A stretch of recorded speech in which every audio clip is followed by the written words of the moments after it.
As Kari woke up and got ready to head out, she realized that one of her bags had gone missing. It was the one the mystery man gave her. Diamond-filled danger. Confused, she went over to the hotel owner, hoping to find out what had happened. The owner simply told her that she may have just misplaced it, but she was suspicious of this. Still trying to recollect herself, she had no hint of where it could have been. With her emotions scrambled, she scavenged around to guess where it may have gone.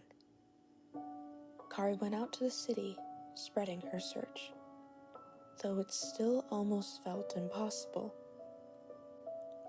A man with braided orange hair caught her attention multiple times as he passed by. It felt oddly familiar, and yet she still had no idea what was going on. She took a break and sat down on a bench for a few minutes, trying to think. The same man from before reappeared and sat down next to her. She tried not to look directly at him for a little while, fidgeting with her fingers. He cleared his throat and slightly spoke. "You have something to say, right?" An unexpectedly normal-toned voice was heard. "I do." Kari faced him, still concerned. "Would you happen to know where—" The man immediately pulled out a bag from next to him, showing what looked very identical to Kari's lost bag. She had been caught in her words, trying not to overreact in any way possible. The man simply placed the bag down in between them without facing Kari and slid it toward her. Then she suddenly felt no sort of negative way, just surprised and at slight ease. She had a blank expression, not entirely sure how to react. "Do not question it." Then he finally faced her to show himself. "But directly question me, mainly about me." Kari sort of took her bag and held it in her arms, awkwardly reassuring her state of mind. The man kept looking at Kari, even as she turned away. "Are you not even going to question me?" The man said, barely raising his voice. "Have we met before?" Kari slightly scratched her head. The man blankly stared in a dumbfounded expression. "It's me, Mizutaka." Kari stared, trying to think of who this may as well be. Though nothing crossed her mind, and she lightly shook her head. He tried over and over, but still nothing clicked. "Seriously? Misutaka Hakurondo?" The man leaned to her, then backed away and sighed in stress. "Nothing? I apologize." Kari slightly bowed. "I should be going now. Thank you for my bag." Kari walked away and headed back to the direction of the hotel. She'd felt relieved about the bag, but then worried about the man, since she had no idea who it was, but he seemed to be very familiar with her. The next day, not one but 2 bags had gone missing. It was her last day to leave, but still she was slightly upset.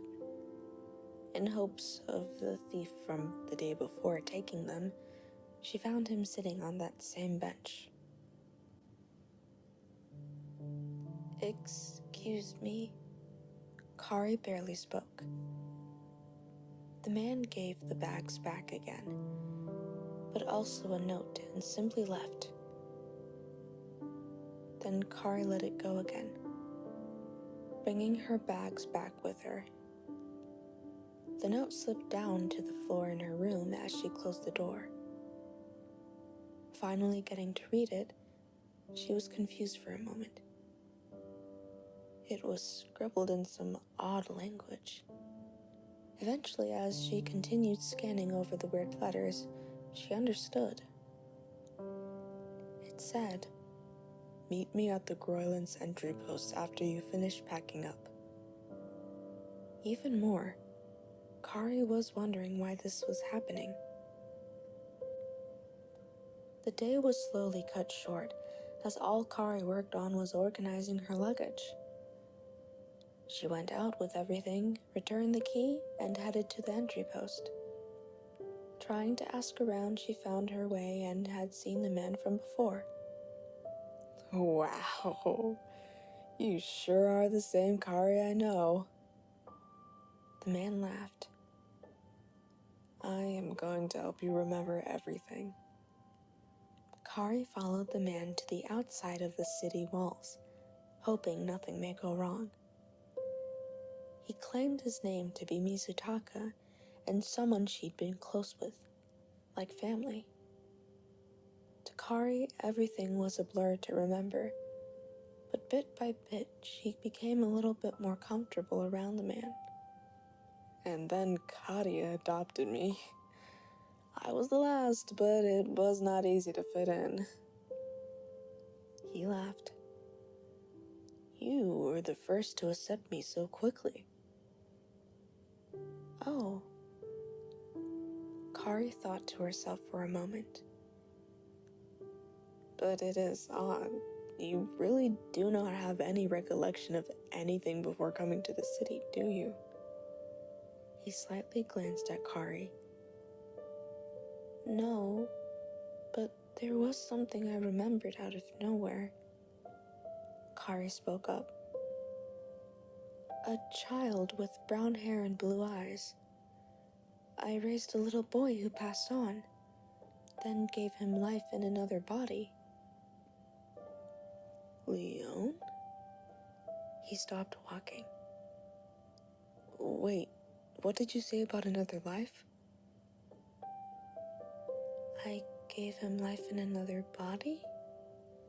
Kari looked back at him standing. "How did he..." The man's face froze for a moment, turning away. He is alive in another body?" "Yes, it is of technology." Kari almost tripped over her words. "I do not entirely remember what that is, though." "Technology. Yes, yes!" His face lit up and sparkled with joy. "Oh, wait, we need to hurry." He quickly walked ahead and gestured to follow, simply excited. Kari was confused and barely managed to keep up as he began to jog. The sun from afar began to look like it was settling for the night. End of section 22.